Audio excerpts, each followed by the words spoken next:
નથી. અમારી સમાજ લૂલી પાપડી જે વિચારી એ અરજીઓ લસીને જાત તમતી આપે છે, એ એનો ધંધો છે.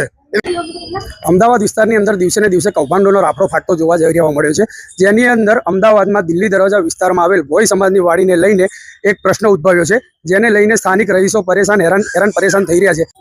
મને મકાન ભાડે આપ્યું હતું. મને એમને ખાલી એમ કીધું, પછી નકલી સહી કરાવી મારા જોડે, સહી કરાવીને કોર્ટમાં લઈ ગયો. કોર્ટમાંથી ડુપ્લિકેટમાં શું ખબર ના પડી. મને મકાનના માલિક સંજયભાઈ છે, એવા બધા બતાવી મને ડાયરેક્ટ ભાડા સામે મકાન લેવાનું હતું. એમાં કે ક્યારે કોઈ તાત્કાલિક ભાડા પોત બનાવી પડશે તારા નામની. ગોપી નામ છે, ગોપીનું મકાન છે. ગોપીનું મકાનમાં રહેવા ગયો હતો, એમાં મારી ડુપ્લિકેટ સહી લઈ લીધી. મારી સાથે એવું કરેલું છે કે નીરજભાઈએ મને એવું કીધું કે 3.5 લાખ રૂપિયા તમે આપો, પછી તમને 99 વર્ષનું ભાડા પેડ કરીને તમને આપી દેશું.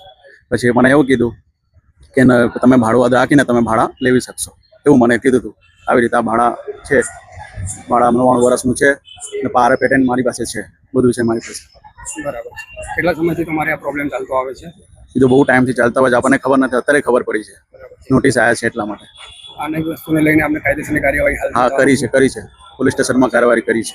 ભાઈ કેટલા અમારી નાતની વાડી છે, એમાંથી એ મારા બધા ભાડવાતોમાંથી પૈસા લઈ જાય છે ને બે બાપ દીકરો તજ ચલાવે છે.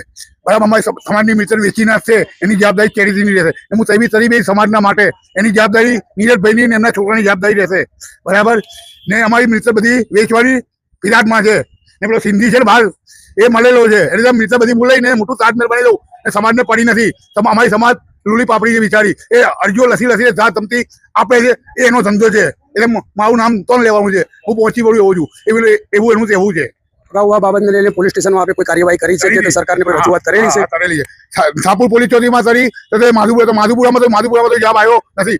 ચેરિટી વાળા બી એ ધ્યાન આપતા નથી. ફરજ પડે ભાઈ તમે 2 માસ તક ચલાવો છો, એ ચેરિટીની પૂછવાની. ચેરિટીમાં બી અરજી આપી, એનો બી મને ફોન નંબર લખ્યું, એનો બી ફોન આવ્યો નથી. એટલે આનો મતલબ એ ચેરિટીમાં પૈસા બોલે છે.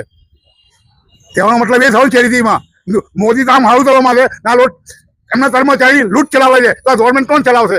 મોદી હાર ચલાવે તો એમના કર્મચારી ચોર હોય તો ભાઈ ગવર્મેન્ટ હારી ચાલવાની છે.